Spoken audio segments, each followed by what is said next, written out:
बेटा वीडियो की शुरुआत में ही ना एक बात कहना चाहूंगा कि मिड टर्म्स यानी half yearly are important. 10th class के बच्चों में पता नहीं ऐसा क्यों मिसकंसेप्शन फैला हुआ है या पता नहीं इंजेक्ट किया गया है कि भैया मिड टर्म्स में पढ़ने की कोई जरूरत नहीं होती, मार्क्स तो इसके जुड़ने नहीं है बोर्ड में, विच इज रियलिटी। ठीक है, लेकिन आपको लगता है कि आप एक ऐसी रेस में दौड़ रहे हो और उसके बीच में रेस खत्म होने से पहले ही 6 महीने पहले आपको एक ऐसी तगड़ी अपॉर्चुनिटी मिली है जहां आप अपने आप को टेस्ट कर पाओ कि क्या आपकी स्ट्रेंथ है और क्या आपकी वीकनेसेस है। जो बच्चा मिड टर्म को सीरियसली लेता है, वो जेन्युइनली तरीके से बता रहा हूं, 22-23 साल हो गए पढ़ाते हुए, उसके इवेंचुअली मार्क्स ग्रो करते हैं बोर्ड के अंदर। ये एक बहुत बड़ी अपॉर्चुनिटी होती है रणनीति बनाने के लिए कि भैया जिस तरीके से मैं अप्रैल से लेकर आज तक पढ़ता आया हूं, क्या इसी स्ट्रैटेजी को फॉलो करना है, चेंज करनी है, क्या पैडल अप करना है, क्या वीकनेस है, क्या स्ट्रेंथ है। ये अगर कोई बच्चा अगर इग्नोर करता है तो मुझे लगता है वो भारी नुकसान में होता है। तो जो बच्चे जनरली इस वीडियो को देख रहे हैं तो उनको बताना चाहूंगा कि भैया मिड टर्म्स में तगड़े तरीके से पढ़ लेना। लेकिन सवाल ये भी है कि क्या हम मिड टर्म्स के लिए तैयार हैं?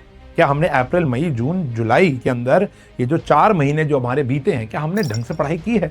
कुछ बच्चे बोलेंगे हाँ की है, वेरी गुड, लेकिन मेजॉरिटी बच्चों से जिनसे मैं मिला हूं वो बोलेंगे नहीं की है। उनकी ये समस्याएं हैं और ये समस्याएं हर एक बच्चा रिलेट करेगा, क्योंकि इतने साल हो गए पढ़ाते हुए, हर एक बच्चा इन प्रॉब्लम से रिलेट करेगा। मैं आपको बताता हूं कैसे।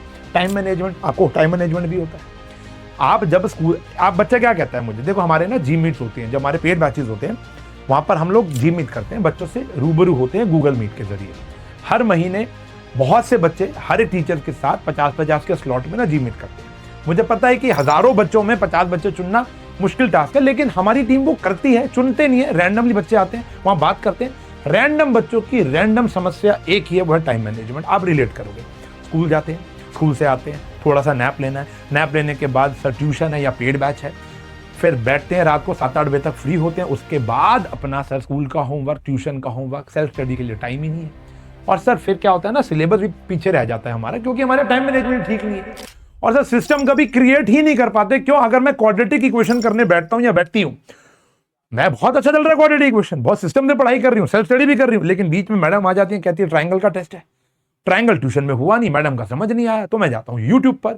अब अपना क्वाड्रेटिक इक्वेशन जो बिल्कुल ठीक चल रहा था उसको मैंने साइड किया, फिर मैं चला गया ट्रायंगल पर। अब मैंने ट्रायंगल देखना शुरू किया, मुझे समझ नहीं आया, औना पौना जैसे प्रिपेयर करके स्कूल का टेस्ट दिया। स्कूल का टेस्ट देकर जैसे क्वाड्रेटिक इक्वेशन खोला, एक और नई प्रॉब्लम मेरे सामने आ गई। किसी का शादी का कार्ड आ गया, फ्रेंडशिप डे आ गया, कभी मेरी तबीयत खराब हो गई, कभी साइंस का टेस्ट आ गया। तो सर बहुत प्रॉब्लम है, आपको नहीं पता, मुझे सब पता है। ये सारी समस्याओं का समाधान हो सकता है। पास्ट में भी बच्चों ने किया, बच्चे 100/100, 500/500 लेकर आते हैं, तो आप भी कर सकते हो। बस एक दृढ़ निश्चय चाहिए, एक आपको चैलेंज एक्सेप्ट करना पड़ेगा। अगर आप कहते हो कि आपके साथ लग कर, मैं सिर्फ एक रैंडम रोड मैप देने नहीं आया हूं तुमको, मैं सिर्फ ऐसे नहीं कहने आया हूं कि बेटा ये कर लेना, ये कर लेना, ये कर लेना, नहीं, मैं तुम्हारे साथ लग कर तुमको पढ़ाने के लिए आया हूं, जेन्युइन तरीके से पढ़ाने के लिए आया हूं, इन समस्याओं का समाधान करने आया हूं। जो बच्चा चाहता है कि हाँ भाई इसका समाधान हो और हम आपके साथ लगकर फ्री ऑफ कॉस्ट पढ़ाई करें, कोई पेड बैच का प्रमोशन नहीं कर रहा हूं मैं, फ्री ऑफ कॉस्ट पढ़ाई करें, तो लिख दो चैलेंज एक्सेप्टेड। 12th वालों को भी पढ़ा रहा हूं तो मैं भी पढ़ा दूंगा। कैसे करना है मैं बताता हूं। इसकी स्ट्रैटेजी बहुत सिंपल होगी बेटा। हम यहां पर, मैं कोई भी काम करता हूं ना, system word is very important. मैंने मैनेजमेंट के कई कोर्सेज किए हुए हैं, मैं फाइनेंस, मैंने एमबीए इन फाइनेंस किया हुआ है, यानी मैं मैनेजमेंट करना जानता हूं, फाइनेंस का, लोगों का। मतलब मैंने अपनी पढ़ाई जब की थी और आज जब बिजनेस कर रहा हूं, तो हमें सिस्टम इज द इंपॉर्टेंट। आपके घर के अंदर भी अगर सिस्टम नहीं होगा ना तो घर धाराशाही हो जाएगा। तो हमारी पढ़ाई के अंदर सिस्टम नहीं, उसको डेवलप करना है। अभी फिलहाल अगर हमारा टारगेट मिड टर्म को अचीव करना है तो आगे की स्ट्रेटेजी बताऊंगा, लेकिन मिड टर्म को करने के लिए जो अर्जेंसी होती है, अभी देखो हमारे पास लगभग मान के चलते 1 महीना बचा हुआ है, क्योंकि हमारे सितंबर, एक तो अपनी डेट बताओ, कमेंट सेक्शन में हर एक बच्चा अपनी डेट बताएगा, सीरियस बच्चा, और सिलेबस बताएगा मैथ्स का क्या आ रहा है, उस हिसाब से मुझे स्ट्रैटेजी भी बनानी है। तो भैया यहां पर आज है 3 अगस्त, तो मान के चलते तुम्हारे 3 सितंबर को पेपर है, 1 महीना बचा है। अब 1 महीने में हमको अपने काम को 3 पार्ट में डिवाइड करना है। सबसे पहली चीज है पेन पेपर। सर ये क्या है बताता हूं। देखो पेन पेपर का मतलब होता है, हमारी आधी से ज्यादा समस्या ना हमारे दिमाग में होती है। सर 8 चैप्टर आ रहे हैं, सर 9 चैप्टर आ रहे हैं, सर 10 चैप्टर आ रहे हैं, सर कैसे होगा, सर कैसे होगा। तो बेटा बस पेन पेपर उठाओ और अपनी सारी समस्याओं को लिख दो। हमारी समस्या क्या है, मैथ्स के चैप्टर है ना, उसको 3 पार्ट में डिवाइड करना है। पहला होता है ग्रीन जोन, फिर होता है ब्लू जोन, फिर होता है रेड जोन, ABC बोल सकते हो आप। इसके अंदर वो चैप्टर लिखने जो तुम्हारे 100% पक्के हैं, मतलब ऐसा है कि भैया बस रिवाइज करा लो और काम हो जाएगा, ऐसे चैप्टर जरूर होंगे।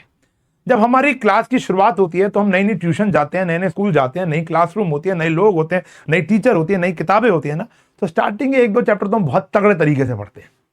हो सकता है बीच का कोई एक आध चैप्टर हो, तो जैसे फॉर एग्जांपल हो सकता है किसी का रियल नंबर बहुत स्ट्रांग हो, तो रियल नंबर में है ही क्या, √3 रैशनल, एलसीएम एचसीएफ आता है सर पॉलिनोमियल भी मेरे को आता ही है सर, मान लो एग्जांपल दे रहा हूं, और हो सकता है कि तुम्हारा लीनियर भी आता हो तुमको, ठीक है जी। तो ये 3 चैप्टर सर ऐसे हैं कि अगर आप मुझे इनमें एक घंटा दे दो तो मेरा काम हो जाएगा सर, ऐसे नहीं है। और अपने आप से झूठ नहीं बोलना, क्या पता ये खाली छोड़ दो, कोई टेंशन नहीं है, एक भी चैप्टर खाली छोड़ देंगे। फिर आते हैं ब्लू वाले एरिया में। ब्लू वाला एरिया वो होता है जो आपका लगभग 50% के आसपास या उससे ऊपर तैयार है। जैसे फॉर एग्जांपल आप क्वाड्रेटिक इक्वेशन पढ़ने बैठे थे तो बस उसके आधा काम हो गया था, वर्ड प्रॉब्लम बची थी। या हो सकता है आप ट्रायंगल करने बैठे थे, उसके अंदर बीपीटी वाला पोर्शन हो गया, सिमिलैरिटी रह गया। अर्थमेटिक प्रोग्रेशन में आपको जनरल टर्म वाला काम आता है, सम वाला काम आपको अच्छे से नहीं आ रहा अभी। तो ये वाले होते हैं ब्लू चैप्टर्स। फिर आते हैं रेड जोन, यानी सी पार्ट वो होता है जो आपने बिल्कुल भी नहीं छेड़ा। सर ट्रिगो देख के डर लगता है।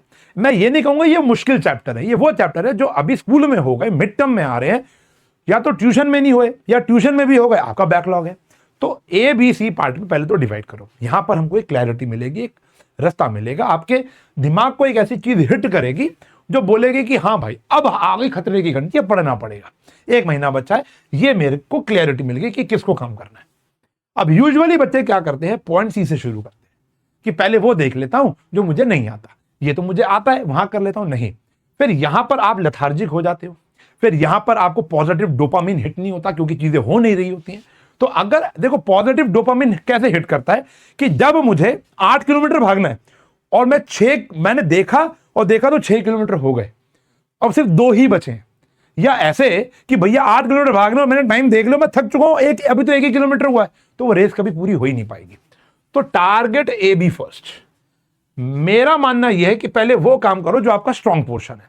तो सबसे पहले ए पोर्शन को उठाओ और अपना वो 1-1, 1.5 घंटा लगकर उसको 100% बना दो। इतना बढ़िया बना दो कि बोर्ड से पहले उठाने की नीड ना पड़े। बोर्ड में उठाएंगे अब तो सीधा, अब तो चाहे मिड टर्म आ जाए चाहे प्री बोर्ड आ जाए, बस इसको हल्का सा ब्रशअप करूंगा और पहुंच जाऊंगा पेपर में, दोबारा वन शॉट एनसीईआरटी एग्जाम्पल लगाने की नीड नहीं पड़ेगी।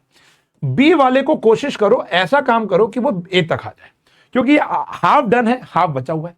तो कुछ ऐसी मेहनत करो, कुछ क्या मैं आपको बताऊंगा कैसी मेहनत करनी, तुम्हारे साथ लगकर मेहनत कराऊंगा, चिंता मत करो। ये आपको ए और बी वाले को कुछ ऐसा करके 100% परफेक्ट बनाना है और इनकी रिवीजन नहीं रोकनी है। तीसरा स्टेप आता है सी प्लस रिवीजन। रिवीजन में आपका ध्यान जाएगा 60%। मैं उन टीचर्स में से हुई नहीं जो आपको बोलूंगा कि भैया 8 चैप्टर आ रहे हैं, 8 के 8 प्रिपेयर करके जा, नहीं, मैं बोलूंगा बेटा 5 प्रिपेयर करके जा 8 में से, लेकिन वो 5 ऐसे होने चाहिए कि पेपर का कोई क्वेश्चन ऐसा ना हो जो तेरे को ना आता हो मेजॉरिटी में। अगर प्री बोर्ड आएगा तो ये 5 चैप्टर दोबारा से नहीं उठाएगा, अब तू 1.1 दोबारा नहीं उठाएगा एनसीईआरटी की, ना एग्जाम्पलर की, ना कोई क्वेश्चन बैंक की, तो बस उस समय सिर्फ सैंपल पेपर लगाएगा उन चैप्टर्स के, सिर्फ और सिर्फ। अगर ये इस तरीके से करना है, मैं ये नहीं चाहता 8 के 8 करके गए और हुआ कुछ नहीं। हम एक लूप में फंस जाते हैं, हर साल बच्चे लूप में फंसते हैं, जो ये कहते हैं कि भैया मिड टर्म आएगा दोबारा चैप्टर 1 पढ़ूंगा, प्री बोर्ड आएगा फिर पढ़ूंगा, सेकंड प्री बोर्ड आएगा फिर पढ़ूंगा, बोर्ड में तो पढ़ूंगा ही पढ़ूंगा। बोर्ड में दोबारा पढ़ लेना, क्योंकि बोर्ड में इतना समय होता है और पढ़ना भी चाहिए, लेकिन हर रोज उठाकर एक ही चैप्टर आगे कब बढ़ोगे भाई। तो 5 टारगेट करके चल रहे हैं, 8 के 8 हो जाए बहुत ही बढ़िया। तो सर ये सी वाले जो टॉपिक है क्या इनको मिड टर्म में पढ़ना ही नहीं है? पढ़ना है। देखो आप ये वाला काम मुझे लगता है 15 दिन के अंदर, 20 दिन के अंदर कर दोगे। उसके बाद जो 10 डेज बचेंगे हमारी रिवीजन चलेगी, साथ साथ हम 40% इस पे ध्यान लगाएंगे। Something is better than nothing. कोई देखो हमारा मेन उद्देश्य है बी वाले को ए पर लेकर आना और सी वाले को बी या सी वाले को ए पर लेकर आना। अब कुछ ऐसे चैप्टर होंगे जो सी वाले हिलेंगे नहीं अपनी जगह से। जैसे हो सकता है किसी बच्चे को ट्रिग्नोमेट्री मुश्किल लगती हो तो वो ना हिला पाए, लेकिन हो सकता है कि सी पॉइंट में यानी इस वाले जोन में प्रोबेबिलिटी भी हो, स्टैटिस्टिक्स भी हो। ये तो बहुत आसान चैप्टर है, तो अभी हमने नहीं पढ़े ना, पढ़ेंगे तो एक ही दिन के अंदर हो सकता है वो ए में भी आ जाए, क्योंकि इसमें बहुत ज्यादा मेहनत नहीं होती। वो आपको पता आपको क्या किया आपने क्या नहीं किया, यहां बस आपको ऑनेस्ट रहना है, अपने आप से झूठ नहीं बोलना। तो टारगेट ये रहेगा कि पहले हम पेन पेपर पर ये काम करेंगे, ये तो काम आज ही करोगे ना, लिख दो करेंगे। उसके बाद हम ये शुरू हो जाएंगे आने वाले 10 से लेकर 15 दिन। 15 दिन ये पक्का करने के बाद हम इसकी रिवीजन रोकेंगे नहीं टिल मिड टर्म्स, और साथ में सी पोर्शन हम करते रहेंगे। सर इन सबको करना कैसे है, अब मैं आपको बताता हूं। बड़ा सिंपल सोर्स है और तुम्हारा भाई तुम्हारे साथ खड़ा है।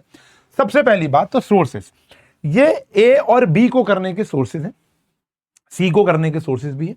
पहले तो आप वन शॉट देख सकते हो। देखो अगर आप किसी पेड बैच में हो, अगर आप किसी पेड बैच में हो या ऑफलाइन कोचिंग में जा रहे हो, इससे बेहतर चीज ही कोई नहीं है। लेकिन अगर आप अफोर्ड नहीं कर सकते, अगर देखो पेड बैच में नहीं हो, मेरे पेड बैच में आना चाहते हो, तो SNF 200 कूपन कोड आजकल चल रहा है, वो मैं आपको देता हूँ, 200 रुपये ऑफ ले लेना, ठीक है जी। पहले इंडिया का मोस्ट अफोर्डेबल बैच है। यहाँ पे 2.2 आप खरीद सकते हो, 700-800 रुपये का कोर्स पड़ेगा, 800 से भी कम का कोर्स पड़ेगा, शायद 9, हाँ इतने का ही पड़ेगा। पेड बैच नहीं है, कोई बात नहीं, कोई बात नहीं, किसने कहा, जरूरी नहीं है खरीदना, मैं कोई प्रमोशन करने नहीं आया हूँ। वन शॉट देखो, बेहतरीन वन शॉट्स है, मेरे देखो किसी और के देखो, कोई फर्क नहीं पड़ता, कोई फर्क। जिससे जल्ड अप हो गए, जिससे जल्ड अप हो गए, समझ रहे हो ना। ऐसा नहीं है, ऐसा नहीं है कि जो पड़ोसी देख रहा है जिसको मैं भी उसी को देखूं, ऐसा नहीं है। आपको जो सूटेबल है उसको देखो। मैं अपनी प्लेलिस्ट नीचे कमेंट में पिन कर रहा हूं। ये हो गई। इसके बाद उठानी है NCERT एग्जाम्पलर, ये गीता, यही कुरान, यही भगवान है, ध्यान रखना। उसके बाद क्वेश्चन प्रैक्टिस। क्वेश्चन प्रैक्टिस के लिए बहुत सारे सोर्सेज होते हैं। एक इसके अंदर PYQ हो सकता है, एक इसके अंदर CBQ यानी कॉम्पिटेंसी बेस्ड, आजकल बहुत ज्यादा पूछे जा रहे हैं। एक आपके स्कूल के असाइनमेंट हो सकते हैं, एक ट्यूशन के असाइनमेंट हो सकते हैं, एक पेड बैच के असाइनमेंट हो सकते हैं, एक मेरी किताब भी आती है विनर सीरीज, 2 साल से आ रही है, धमाका मचा रखा है। CBQ लेवल क्वेश्चंस के लिए, लेवल 1 लेवल 2 के क्वेश्चन है। ये भी आप चाहो तो खरीद सकते हो Amazon फ्लिपकार्ट से। अब क्वेश्चन प्रैक्टिस के लिए कोई ना कोई एक सोर्स आपके पास जरूर होना चाहिए। कुछ बच्चे ऐसे होंगे जो सर हम तो अफोर्ड नहीं कर सकते, तो PYQ नेट पे फ्री अवेलेबल है, CBQ सरकारी नेट पे फ्री अवेलेबल है, और तुम्हारा भाई तुमको फ्री एजुकेशन देने यहां आ चुका है। बताता हूं, एक वादा कर रहा हूं मैं तुमको कि अगस्त के लास्ट वीक के अंदर, सर अभी क्यों नहीं, अभी का प्लान ये है ना कि आप इनके माध्यम से अपने ABC चैप्टर्स को प्रिपेयर करोगे। मैं अगर यहां पर आकर एक नया वन शॉट भी ले आता हूं, बेटा अब शाहरुख खान को बोलेंगे कि दिलवाले दुल्हनिया ले जाए दोबारा बनाओ, नहीं ना, वो कह रहा है मैंने बना दी है, बस जाकर देख लो। आपका रियल नंबर वीक है, रियल नंबर का वन शॉट, आपका ट्रिगो वीक है, ट्रिगो का वन शॉट, आपका ये वीक है, तो सर आपका क्या काम है, अगस्त लास्ट वीक में आकर मोस्ट इंपॉर्टेंट वीडियोस तुम्हारे पास आने वाली है। मैं आज ही ये ऐलान क्यों कर रहा हूं, क्योंकि तब तक तुम इतना प्रिपेयर कर लो कि तुमको वो लेवल के क्वेश्चन जिसके अंदर PYQs अवेलेबल होंगे, जिसमें CBQ अवेलेबल होंगे, जिसमें MCQ अवेलेबल होंगे, जिसमें असर्शन रीजनिंग अवेलेबल होगी, जिसके अंदर केस बेस्ड अवेलेबल होंगे, एक ऐसी 2-4 वीडियोस मैथ्स की मैं ऐसे डालूंगा जिससे तुम्हारा मिड टर्म 100% स्ट्रांग हो जाएगा। मिड टर्म के लिए नहीं होगी, बोर्ड तक के लिए हो जाएगी, बोर्ड तक के लिए हो जाएगी। अगस्त एंड में डालूंगा, लगभग मान के चलो 24 या 25 तारीख के आसपास, क्योंकि इसके पहले ही तुम्हारे पेपर अभी शुरू नहीं होंगे, इसके बाद ही शुरू होंगे, ठीक है ना। अगर यहां पर डेट्स ऐसी आ गई जिसके अंदर मुझे ऐसे दिख गई, 8-10 डेट्स भी ऐसी दिख गई जो कह रही है 20 अगस्त, तो मैं 20 अगस्त से पहले डाल दूंगा, ये मेरा वादा है। और मैं सिलेबस क्यों मांग रहा हूं, क्योंकि मुझे जानना है कि मुझे कितने लेवल तक के क्वेश्चन बनाने हैं।